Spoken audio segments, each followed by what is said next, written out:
Hola amigos de Contexto, bienvenido a una entrega más de su programa a diario a las 9 de la mañana y a las 2:30 de la noche. Bueno, hoy en ausencia de mi compañero Julio Ortega Tous, estoy acompañada de la politóloga Rosario Espinal y vamos a hablar, bueno, pues del tema obligado que de tanto hablar de ello, bueno, hasta ha perdido interés y es si tendremos primarias abiertas o cerradas, pero más bien queremos hablar de ese código electoral que se debió haber hecho en el país desde el 2010 y todavía estamos dando tumbo a ver lo que se hace. Se supone que la ley de partidos es un acápite dentro de lo que es el código electoral, pero parece que, no sé si la ciudadanía así lo entiende y realmente el código electoral, ya conversaremos con Rosario, qué ha pasado con él, si se ha dejado de lado, si simplemente ahora lo que se está tratando de resolver es un impasse en el partido predominante, de si se hacen unas primarias abiertas o cerradas y cuál es su importancia. A mí me gustan mucho los artículos de la politóloga Rosario Espinal y ella hablaba en uno de ellos, en el último que leí, sobre el consenso político. Ella decía que en política no hay consenso, vamos a decir, se le echa mano a querer hacer consenso cuando hay un tranque político y esto es lo que ha habido con la ley de partidos en cuanto a las primarias abiertas o cerradas. Hola Rosario, bienvenida. Muchas gracias por la Sie- invitación. Siempre esos análisis tuyos son, yo diría que invitan a pensar, que es lo más importante. Yo creo que es lo que tenemos que hacer los dominicanos. Cuando te oímos hablando, cuando te leemos, bueno, pues tomamos conciencia de algunas cosas. Hemos hablado mucho de lo de las primarias abiertas o cerradas en nuestro país. Sabemos, yo creo que se ha perdido incluso el interés de tanto hablar de lo mismo. ¿Y qué crees que está pasando? No se le va a dar calor al código electoral, que se supone que iba a ser la sombrilla bajo la que se iba a regir la ley de partidos, una ley de partidos sin una forma de implementación, sin sanciones, dará resultado, o es simplemente una decisión de si son primarias abiertas o cerradas. La verdad es que se ha jugado de que en el Congreso se decida si lo va a decidir una comisión, si lo decide cada partido, si se deja aleatoriamente. ¿Cuál es la importancia de esto en este momento que vivimos, Rosario, para nuestro país y la política? Sí, es que como que aquí se cree que los partidos son más sexy y había que comenzar por ahí, pero debieron comenzar por modificar la actual, digamos, que viene del año 97, ley electoral. Sí. Eso es lo fundamental. Y cuando aprobaran eso y resolvieran sus diferencias con eso, entonces pasar a una ley de partido que nunca ha existido, que iba a ser nueva, por lo tanto, pues no, nunca ha existido. Sí hay una ley electoral de 1997. Aclárame un poco eso, Rosario. Yo tengo entendido que hay una ley electoral de 1997, como tú dices, y que se le quitaron muchos artículos en la modificación de la Constitución del 2010. ¿Qué fue lo que pasó? ¿Se le No, quitaron no, no, no, artículos? no, no, ¿Cómo no, no fue? es que se le quitaron artículos, porque esa ley, la ley electoral del 97 no se ha modificado. No se ha No, no, modificado. no, no. Esa está igual. Lo que pasa es que con la nueva Constitución del 2010 hay dispositivos ya constitucionales que son diferentes, entonces hay que ajustar, hay que hacer ajustes. Pero además de hacer esos ajustes para que se corresponda con lo que dispone la Constitución del 2010, también hay que modernizarla, vamos a decir.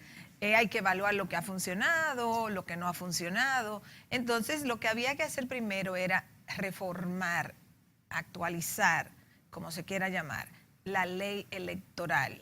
Eso era lo primero. Luego, hacer la ley de partidos. Pero comenzaron por la ley de partidos, hay un tranque con la ley de partidos y no se ha avanzado con la reforma a la ley electoral. Yo lo he dicho muchas veces, eso fue un error.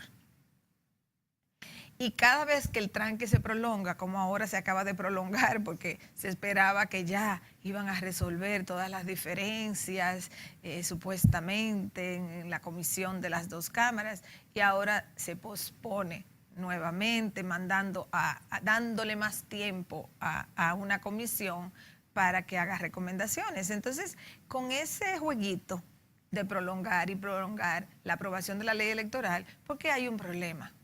El problema fundamental es una diferencia que, como yo digo, en política no hay consenso. En política se gana o se pierde.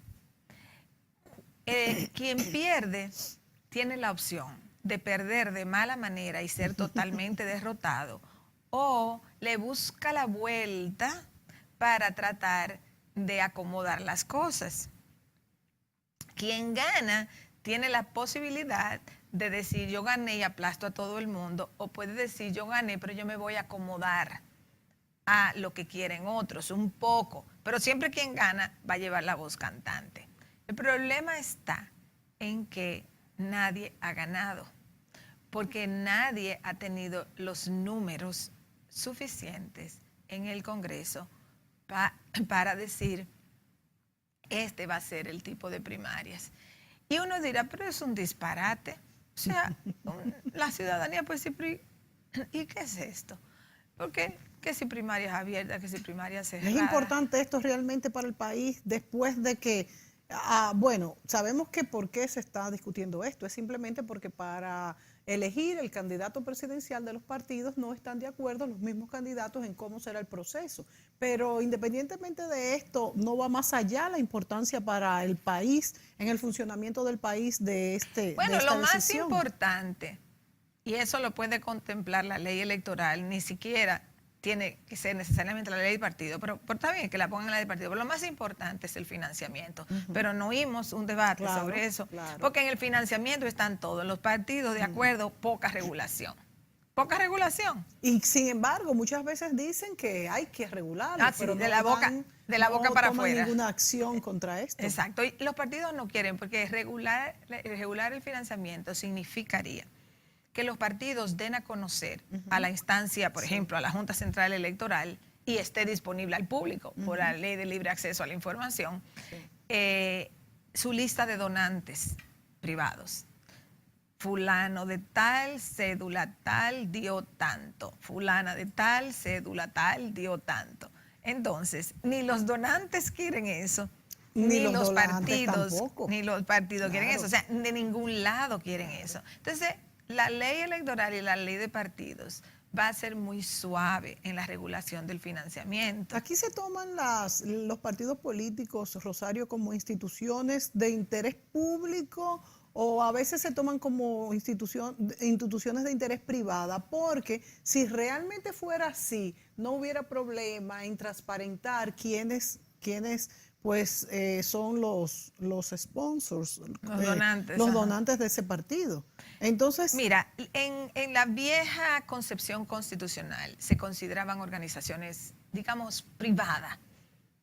No es como una ONG, pero se consideraban organizaciones privadas con derecho a decidir mediante estatutos cómo se regulaban.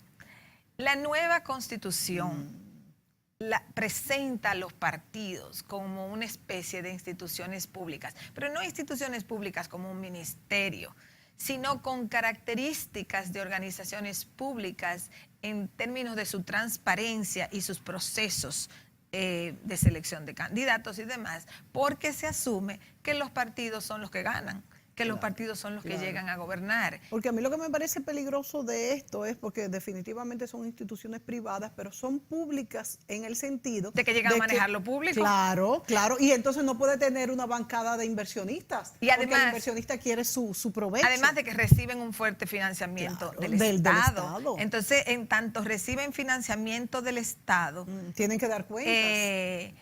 Por un lado, o sea, reciben ese financiamiento, pero además y sobre todo, porque son las entidades que llegan a manejar el Estado. Entonces, si tú tienes organizaciones donde no hay transparencia, que son las que llegan a administrar todo el presupuesto nacional, todos los ingresos del país, tomar decisiones sobre endeudamiento, todas las decisiones son los partidos. Sí. Entonces se necesita que ellos comiencen a ejercer transparencia, pero ellos no quieren, porque ellos están inmersos en una competencia electoral donde tener acceso a recursos, y mientras más recursos mejor, les facilita los triunfos electorales. Entonces los partidos son las organizaciones más subsidiadas que existen en la sociedad dominicana, y más subsidiada sin ningún control, porque la subsidia el presupuesto nacional con un porcentaje. La subsidia todas las personas que le dan donaciones, que no sabemos quiénes son. Y que muchas veces le dan donaciones a todos los partidos también. Y a todos los candidatos, porque es complejísimo. Exactamente. O sea, por ejemplo, tú puedes que tú no seas de ningún partido y tú no le das dinero a ningún partido, pero resulta que una persona, amiga tuya, es candidata a alcalde, a regidora, a diputada, a senadora, no sé qué. Cada candidato o candidata se lanza a buscar sus propios recursos. Ellos son microempresarios de sus proyectos políticos. Entonces, el financiamiento de partidos o del financiamiento de la política hoy en día ni siquiera se puede reducir al financiamiento de los partidos, porque está el financiamiento de los candidatos. Y todos los candidatos, porque sin dinero no van a ningún sitio, todos los candidatos tienen que salir a buscar dinero y los partidos no le garantizan a tantos candidatos. Cada partido lleva nominado unas 4.100 personas, porque son los puestos electivos. Sí. Para muchos partidos es muy difícil, prácticamente ningún partido va a financiar 4.100 y pico de candidatos a todos los niveles. Claro. Los partidos se concentran en las principales posiciones, en publicidad general y demás. Pero, por ejemplo, las diputaciones, que son se eligen por voto preferencial, hasta los del mismo partido están compitiendo entre sí. Porque si tú coges, qué sé yo, la circunscripción 1 del Distrito Nacional, bueno, pues ahí hay nominados, hay varios nominados y ellos tienen que competir entre sí. Dentro de cada partido están compitiendo entre sí. A ver quiénes salen con más votos, porque lo que saquen más votos tiene mayor probabilidad. O sea que esa transparencia es sumamente compleja. Sumamente compleja, porque cada candidato sale a buscar dinero. Cada candidato va a empresarios, cada candidato va a profesionales, cada candidato va a familiares, cada candidato va a amistades. O sea, cada candidato genera una estructura de financiamiento propia al margen de lo que reciba de los partidos. Vamos a la pausa, Rosario, y cuando volvamos vamos a hablar de si esta ley electoral o ley de partidos incluiría sanciones para el que lo viole, porque según lo que estamos hablando en este momento, yo creo que tampoco esa es una parte que le convendría mucho a los partidos políticos y mucho menos a los que están ya en el poder, que tienen, vamos a decir, el sartén por el mango.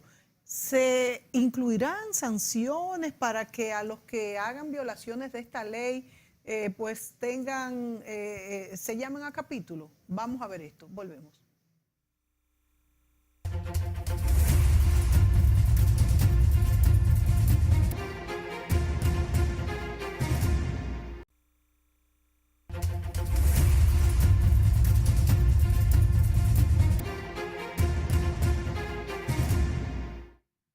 Hablamos con Rosario Espinal y analizamos la situación política en este momento, aunque falta todavía mucho tiempo para las elecciones. Sabemos que vivimos en un país donde la política ocupa pues un tema de conversación en todos los grupos y una preocupación en qué se hará en el futuro y cómo iremos. También la corrupción es otro de los temas que más nos preocupa en este momento. Bueno, en esta ley de partidos, te preguntaba en el segmento anterior, Rosario, ¿hasta qué punto esta ley se hará de manera que haya sanciones para los que violen estos preceptos, por ejemplo, de no transparencia en los fondos, por ejemplo, hasta en el ciudadano que pueda pues vender su voto, porque también dentro de las violaciones se pueden señalar a los ciudadanos también, que son los que votamos. ¿Esto tú crees que se llegue a hacer o esta parte no interesa? Bueno, yo creo que si es que la aprueban, yo no sé lo que va a pasar ya, si es que aquí aprueban regulaciones, mi estimado es que hay dos áreas claves donde la ley o va a ser muy floja o no se va a aplicar, lo que sea que pongan. Y esas dos áreas son las siguientes. El financiamiento y el uso de los medios de comunicación. Y así como dije que en el financiamiento ni los donantes ni los partidos quieren que se sepa, en el tema de la publicidad o la propaganda de campaña, los partidos tampoco quieren regulación, aunque los chiquitos sí se apuran un poco más porque saben que tienen menos dinero, pero los partidos tienen a todos los dueños de medios de comunicación y a los productores de programas y a los comunicadores de su lado, porque en época electoral hacen su agosto. Claro. O sea, en época electoral hay mucho dinero flotando, porque, imagínate, a los partidos le aumentan en época electoral el financiamiento público. O sea, el financiamiento del presupuesto es mayor durante el periodo electoral. Pero las contribuciones privadas aumentan mucho en ese periodo también, porque la gente comienza a apostar a candidatos, o porque los candidatos te dicen, mire, deme dinero que yo necesito, y obligan a la gente prácticamente a que le dé dinero, o porque los donantes quieren ayudar a candidatos específicos por determinadas razones. Entonces, al aumentar el caudal de dinero que va a los partidos, una parte importante de ese dinero va a publicidad. Entonces, todos los medios de comunicación son beneficiados de eso. Que son los que dan la cara al público e informan, de manera que ahí pues ya queda. Bueno, y que están los anuncios, sí. Todos los anuncios de campaña, que el candidato qué sé yo, que el candidato no sé cuánto, que el gobierno hizo, que el PLD hizo, que el PRM hizo, que no sé cuánto, todos los anuncios. Imagínate la cantidad de anuncios, la cantidad de afiches, o sea, las elecciones son una máquina es una industria, claro, digamos, claro, estacional. O sea, no está todo el tiempo, pero en época electoral se moviliza mucho dinero y eso va en gran medida a costear publicidad de distintas maneras, porque la publicidad es esencial. Porque tú quieres que la gente te conozca. Claro, sin publicidad en nuestros países no hay elecciones. En ningún sitio hoy en día. Pero todavía en los países nórdicos se hace menos publicidad, los candidatos están menos expuestos, aunque hacen sus debates. Bueno, sí hay menos dinero. De la única manera que hay menos publicidad es si hay restricciones fuertes al financiamiento. Porque si tú no tienes dinero, o sea, si el gobierno no te da mucho dinero para la actividad electoral y si la contribución privada está muy restringida, sí, tú no tienes dinero.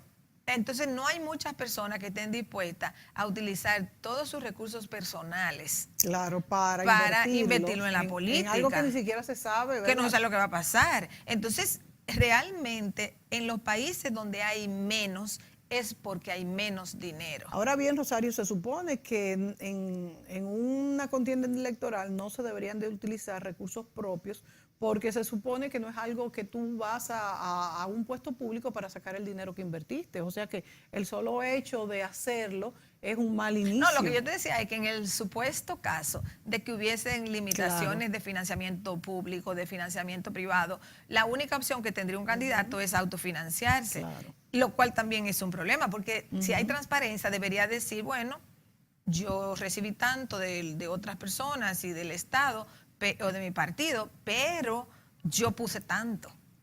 O sea, todo eso tiene que estar transparentado. Mientras eso no se haga transparente, va a ser muy difícil. ¿Y tú crees que eso se va a hacer? Yo no creo. Yo no creo. Yo no creo. Entonces, ellos lo que están ahí es con el tranque con las primarias. Las primarias abiertas y cerradas. Que bueno, es coyuntural. Eso te iba a decir. Porque el tranque con las primarias realmente es coyuntural. Y ese es el problema, que un tema coyuntural se convierta en un factor que impide que se aprueban esas leyes. Porque yo no estoy confiando en que va a ser una ley muy buena. Lo que pasa es que como... Porque va a resolver ese problema.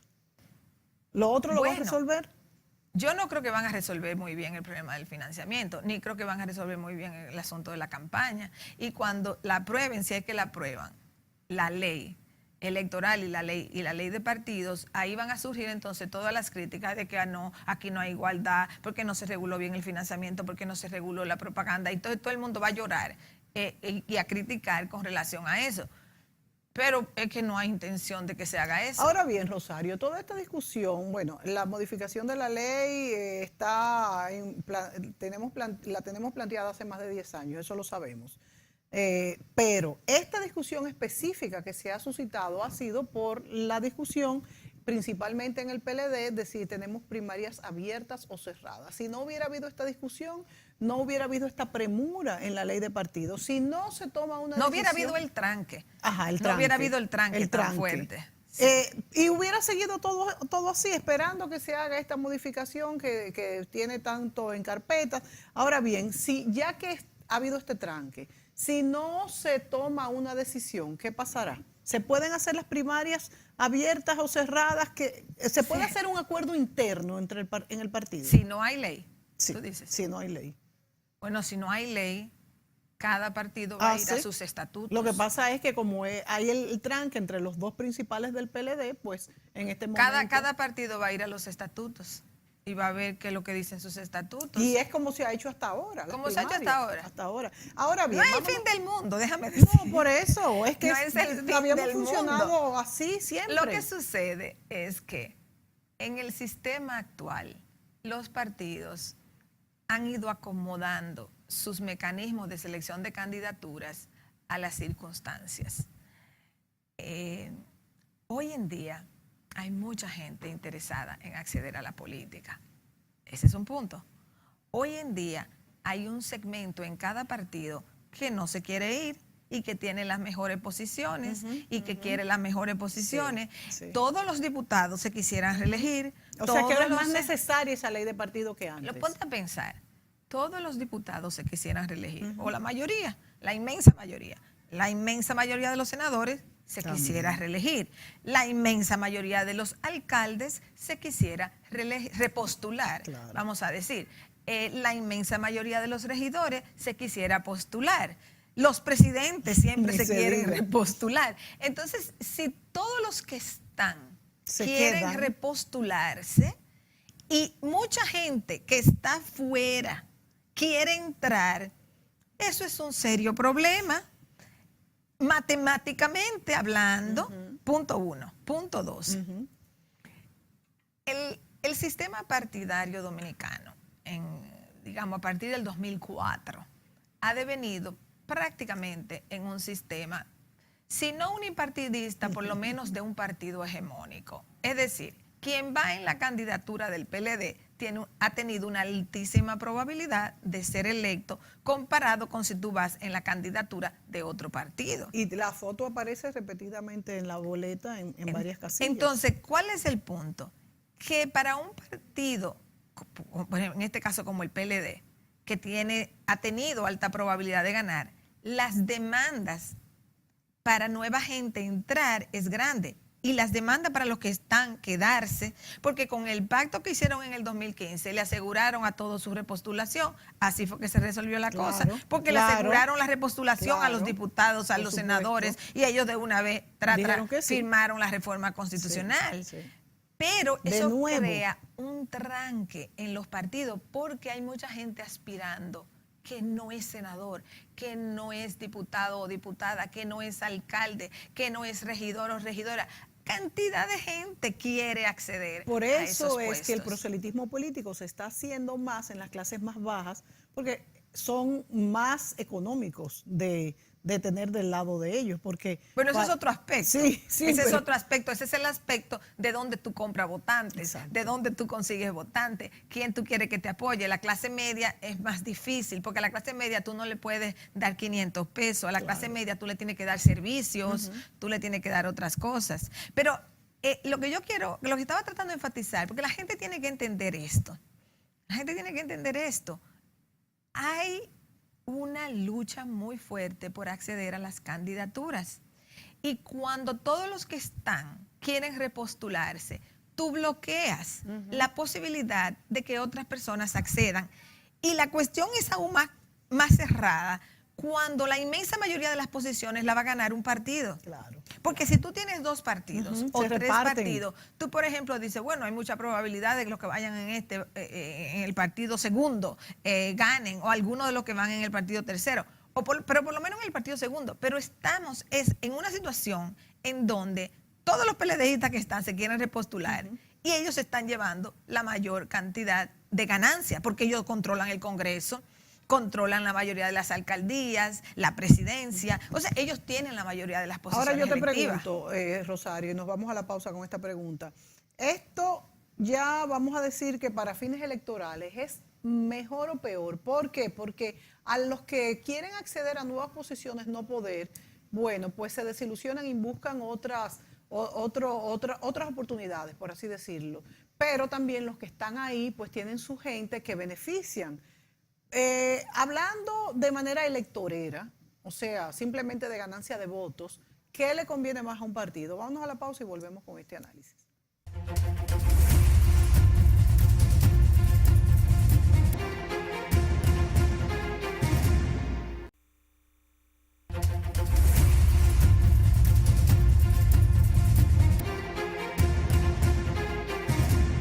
Bueno, amigos, hoy conversamos con Rosario Espinal sobre la situación política en la República Dominicana, donde cada día más pues hay un círculo más cerrado en cuanto a todos los que quieren acceder al poder, que como explicaba Rosario son muchos y las candidaturas son limitadas. Rosario, ¿cómo si analizamos partido por partido? ¿Cuál es la situación en cada uno? Por ejemplo, el reformismo hemos visto que ha llegado hasta el punto de hasta hablar de la desaparición, de que ya ellos ya se retractaron, pero se habló uno de los reformistas por muchos años dijo que ya el reformismo debería de desaparecer, ¿verdad? El PRD hemos visto, bueno, que la mayoría de sus principales figuras están en el gobierno y en el reformismo hay una parte que también, y el PRM hemos visto que ha avanzado poco versus a lo que muchos decían, y no sabemos, aunque parece que la contienda electoral se daría entre el PRM y el PLD, yo veo como que tiene poca fuerza. ¿Qué le conviene a estos partidos, primarias abiertas o cerradas? Mira, los sistemas de primaria, todos tienen ventajas y desventajas. Y las ventajas, mira, las primarias cerradas tienen teóricamente, tienen la ventaja de que los militantes son los que deciden. Claro. Y es cierto, no teórico. No interviene nadie fuera de la estructura partidaria. Esos militantes deben tener un sentido de la cohesión partidaria, deberían representar una opción ideológica que define ese partido, son más fáciles de administrar, la logística, todas esas son ventajas de las primarias cerradas. ¿Cuál es el problema aquí? Que los partidos ahora mismo, como son unos marrulleros, tienen padrones malos, o sea, tienen padrones que no reflejan realmente cuál es su militancia. Eso es marrulla, porque los partidos deberían tener padrones realmente buenos. O sea que los padrones incluyen personas que no están dentro de ese partido. O que no están, o que estuvieron y nunca lo sacaron, o que están en más de un partido, en el padrón de más de un partido. No se sabe. Entonces, esos padrones, si estuvieran actualizados, si se supiera, bueno, que toda esa gente que está ahí realmente es de ese partido, pues las elecciones, las primarias cerradas, se fundamentaran en un padrón más o menos correcto. Nunca hay una precisión 100%, pero en padrones confiables, que es el problema, que esos padrones no son muy confiables. Ese es el problema. Fuera de eso, hay todas esas ventajas que yo señalé. Las primarias abiertas parten de que, bueno, dos cosas.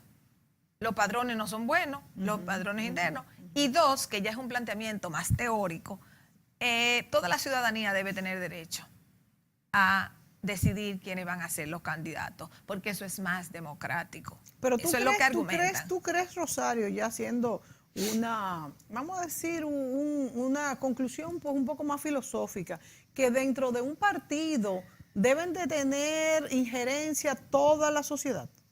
Mira, yo siempre he favorecido las primarias cerradas.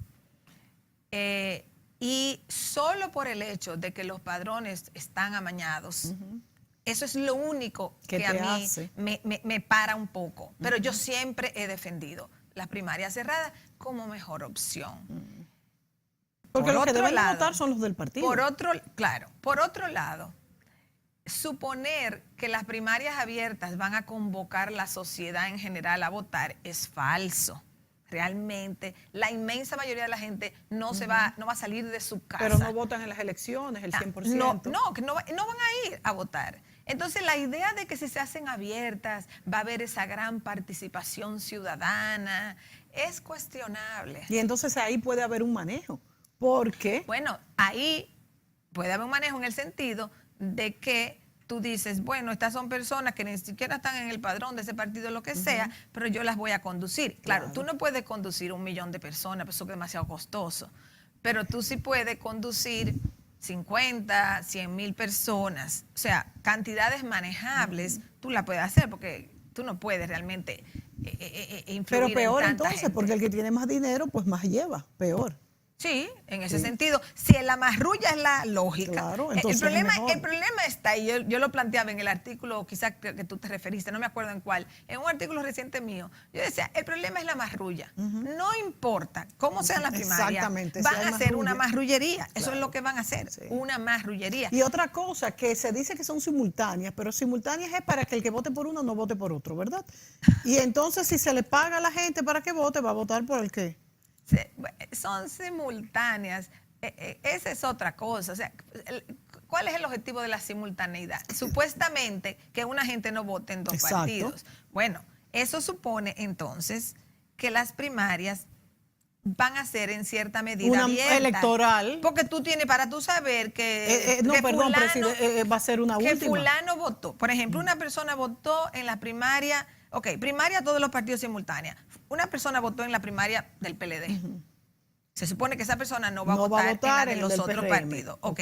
Pero eso tiene que estar entonces basado en el padrón de la Junta Central Electoral Por para eso. que automáticamente todo el mundo sepa que ya esa persona votó y que esa persona no va a ejercer el voto por otro partido. Sacando el aspecto económico, que es algo que debemos tratar también, pero sacándolo así, entonces es una elección pues de toda la población y ya eso sería equivalente a una primera vuelta electoral. No, Casi. no, porque ¿sabes qué es lo que pasa? La gente no va a ir a votar. Pero ese es el peligro, entonces le van a pagar a algunos para que sí vayan. Sí, sí, es probable. Si hay marrulla, ese es el objetivo. Pagarle a un grupo para que sí vaya a incidir en tal o cual. Además, otra partido. cosa, que si es abierta, yo no creo que deban ser simultáneas, porque a lo mejor yo quiero a un candidato para el PLD y quiero otro para el PRD, por ejemplo. Esa es otra posibilidad. Porque si es por candidatos distintos, porque tiene que ser Ellos, mira qué es lo que pasa. simultáneas. Ellos tienen bueno, ahí tú tendrías que hacer la opción partidaria. O sea, porque también es demasiado complicado darle a la ciudadanía, para presidente tú votas por el PLD, para senador tú votas por el PRM, para diputado tú votas por el Frente Amplio, para no sé qué. Eso sería un lío grandísimo. Y además, ¿cuánto costaría eso? Lo han dicho. Eso el país está preparado para asumir ese costo. Es que, depende. ¿Y cuál sería la ventaja también de gastar todo ese dinero en eso? Yo no sé, porque yo no he estimado un costo, yo no sé el costo. Más es una cuestión de que tú tendrías que tener, aunque la inmensa mayoría de la gente no va a votar, tú tendrías que estar preparado por si la gente vota. No van a votar, no, porque no hay evidencia en ningún país que la gente vote tanto en unas primarias. No hay evidencia. Y mira que este país es político. Puede ser que aquí vayan un poquito más por el nivel de politicidad que hay aquí. Pero en general la gente no se motiva. Pero la gente tiene que tener una motivación muy grande para ir a votar. Por eso yo siempre me opuse a la separación de elecciones, de cuando se hacían cada 2 años. Claro, porque entonces la gente no vota en las que son... Porque en las elecciones de medio término, como se llamaban, que era para elegir legisladores y gobierno municipal, en promedio votaba alrededor del 50% de la población. En las presidenciales, alrededor del 70%. O sea, nosotros perdíamos un 20% del electorado por separarla. Sí. Y yo siempre decía, no tiene sentido. Además, este no es una república federal. Este es un país pequeño, con provincias, más de la cuenta. Entonces, esta no es una república federal basada en la idea de que que los estados son autónomos o tienen cierto nivel de autonomía. No. Entonces, incluso el disparate que ahora en febrero son las municipales y en mayo son la presidencial y legislativa. Bueno, eso está mejor que la de 2 años, porque por lo menos se condensan en el mismo año las elecciones. Pero yo no estoy de acuerdo. O sea, yo creo que aquí se deben hacer como se hicieron en el 2016. Todo junto. Todo junto. Todo junto. Que haya arrastre.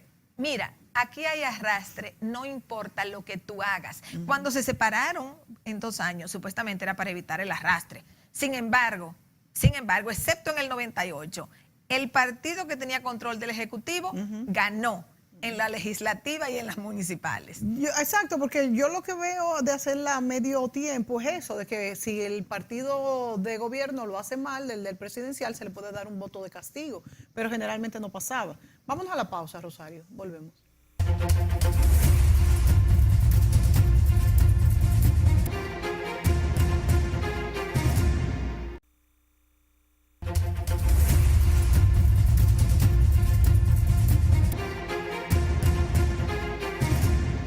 Bueno, contrario a como se pensaba, Rosario, que después de mucha ebullición política, hablábamos de que, bueno, ya era hora, la ciudadanía decía que ya era hora de que apareciera un nuevo candidato, un nuevo partido, una persona nueva que encarnara pues todas estas apetencias de la sociedad, y cada vez vemos que contrario a eso se concentra más el poder e incluso yo diría que hasta las mismas preferencias en los partidos tradicionales. No ha habido una debacle de partidos, no ha habido nuevos partidos, vamos a decir que hay 2 candidatos relativamente nuevos, ¿verdad? Está este muchacho, Porfirio López Nieto, y está también nada menos que el familiar de Trujillo. El familiar de Trujillo no creo que tenga ninguna posibilidad, aunque recoge mucha ebullición, vamos a decir. Este muchacho, Porfirio López Nieto, es muy desconocido hasta ahora, es uno de los nuevos, y los demás partidos pequeños no veo que han ganado adeptos. Entonces, ¿cuál es la posición de los partidos tradicionales cuando la mayoría están adosados al PLD? Y en cuanto a esta ley que tanto se debate y tiene el país, pues en ascuas, por un lado en ascuas y por otro lado aburrido con esta discusión. Bueno, ¿cómo les afecta al PRM, al PRD, al Reformista, al PLD? Mira, el sistema de partidos se ha transformado. Aquí hay una desarticulación del sistema de partidos. El PRD y el Partido Reformista colapsaron. Y están adosados al PLD.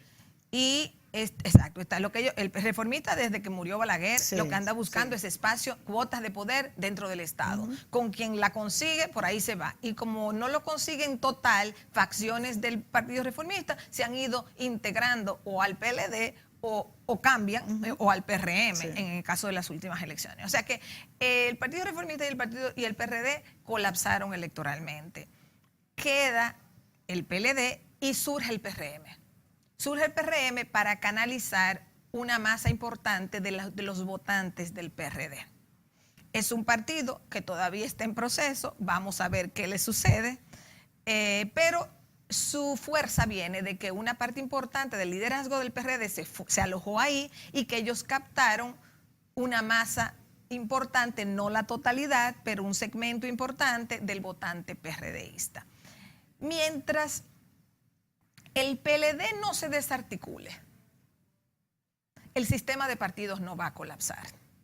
El PRD, perdón, no el PRM, no, perdón, el PRM. El PLD, yo dije. Ah, el PLD. Mientras, si dije otra cosa, me corrijo. Mientras el PLD no se desarticule, el sistema de partidos no va a colapsar. Y el PRM está jugando, por el momento, en el imaginario político dominicano, la idea del segundo partido. O sea, el que quiere salir del PLD tiene que apostar al PRM. Al PRM, porque es el que está más cerca de poder jugar eso, ¿verdad? Entonces, para que aquí surja una alternativa nueva, tiene que colapsar el sistema de partidos. Y todavía ese sistema de partidos no ha colapsado. Sí. Entonces vamos a ver muchos intentos, fulanito de tal, perencejo de tal, qué sé yo, no sé quién. O sea, nosotros vamos a ver muchas cosas de esas que van a surgir, crecen un poco, pero no van a prosperar mucho, porque son todos proyectos con grandes limitaciones ante un sistema de partidos que, aunque enfrenta serios problemas, todavía existe. Entonces, para que surja algo de la nada, tiene que ser que ese PLD, que está ahí en el poder y que tiene mucha fuerza y muchos recursos, colapse, que colapse. No va a pasar. Y yo he dicho muchas veces que yo veo difícil que eso ocurra a menos que en el país no se presente una crisis económica de magnitud. Yo siempre he dicho que el PLD está en el poder por el control de la macroeconomía y de la prima del dólar. Bueno, de la macroeconomía. Exacto. O sea, de los niveles de inflación y de la devaluación que los mantiene a nivel moderado. Por supuesto. Ahora, si aquí se crea una situación de crisis económica que golpee al gobierno del PLD, ese partido ya no tendría tanta capacidad de sostenerse unido porque adentro ya hay muchas facciones. O sea, adentro hay dos facciones claramente conocidas, pero ahí hay muchos aspirantes, que entonces la cosa se fragmentaría. Bueno, pero hemos visto, Rosario, que se dice que el mismo Danilo Medina es quien ha, vamos a decir, avalado a algunos candidatos del PLD que han salido al público. Y unos tienen más preferencias en el electorado que el otro, y otros dicen que Danilo Medina hace eso porque él no va, que la Constitución no se va a reformar. ¿Cuáles son las posibilidades que tú ves que sí se reforme la Constitución una vez más para que Danilo pueda alcanzar el poder? Mira, yo creo que en un país como este todas las cartas están sobre la mesa. Yo realmente no voy a hacer en este momento ningún pronóstico porque... Es muy temprano. Yo creo que es muy difícil realmente hacer un pronóstico. Lo único que yo puedo decir es que aquí todas las cartas están sobre la mesa en este momento. Me asombro a veces cuando veo instituciones o personas haciendo proyecciones tan concretas de quién va a ganar las elecciones en el país, porque yo creo que aquí hay todavía muchas cuerdas flojas en términos de estructurar lo que serán las candidaturas para las elecciones. Una variable clave, indiscutiblemente, es qué va a hacer el presidente Danilo Medina. Claro, si va a participar, si va a lograr una reforma constitucional o no. O sea, esa variable es crucial, es más, es la más importante de todas. Mientras esa variable no se aclare, es muy difícil predecir cosas. Las encuestas tienen poca validez. ¿Cómo influirá en esto, en si Danilo Medina irá o no, el hecho de las primarias abiertas o cerradas? Bueno, es que el asunto de las primarias abiertas o cerradas, la importancia para Danilo Medina de las primarias abiertas es si él no va. Claro. O sea, si él no va, él necesita las primarias abiertas para tener más holgura en apoyar otro candidato que pueda enfrentarse a Leonel Fernández. Si Danilo Medina es quien fuera a través de una modificación constitucional, la primaria ya pierden relevancia. Realmente, la primaria, yo me sorprendo cuando veo en los periódicos que hay gente que dice que Danilo quiere imponer las primarias abiertas para la reelección. Y yo digo, pero es que es contradictorio. Una cosa no tiene que ver con la otra, porque él no necesita las primarias abiertas si él es el candidato. Y puede ser que esta discusión se prolongue incluso más y se llegue hasta que, si es que Danilo Medina pensara ir, que no lo vería conveniente, porque reformar la Constitución una vez más yo creo que sería un poco traumático. Pero si se logra esto, pues entonces ya no tendría objeto esta discusión de si primarias abiertas o cerradas, porque se ha presentado eso sería nulo. Exacto, por el PLD. Bueno, Rosario, yo creo que es muy temprano para hacer pronósticos más precisos, pero la cuestión es que esta discusión de primarias abiertas o cerradas que se ha prolongado tanto, bueno, parece que va para largo todavía. Parece que sí. Parece que sí, señores, se nos acabó el tiempo. Siempre, bueno, pues meditamos un poco sobre la situación política cuando conversamos con Rosario Espinal y seguiremos dándole pues seguimiento a todo este devenir en la República Dominicana para ver quién serán nuestras próximas autoridades en el 2020. Gracias, Rosario. A ustedes, amigos, por sintonizarnos. Hasta la próxima.